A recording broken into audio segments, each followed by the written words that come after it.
There is the distraction of jealousy, which we find in Genesis 4:3-8.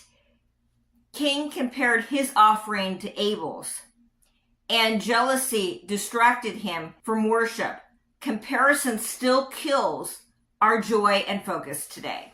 We find that when we compare our lives to the lives of others, we get distracted. We get off course. We think that we should have what they have.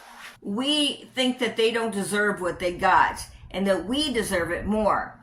And we see their Instagram and their Facebook, and we see how they've got a husband and they've got kids and that they've got grandkids and they're all going on these fancy trips.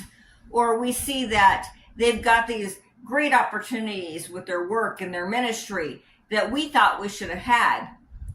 But that is sowing seeds of jealousy. And when we get into jealousy and envy, it distracts us from the purpose that God called us to.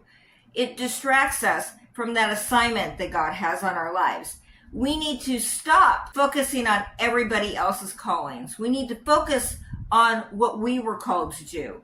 What are your talents and gifts? What are your abilities? What is your temperament? And what are those things that God put a burden on your heart for?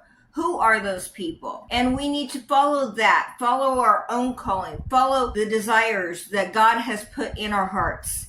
And we need to focus on finding out our purpose instead of trying to focus on other people's purpose. We spiritually need to stay in our own lane, because when we get our eyes onto somebody else's calling, when we get our eyes onto those opportunities that we thought we should have, when we get our eyes onto those things that we don't have, that is when we are going to derail ourselves from our destiny. We're going to get sidetracked.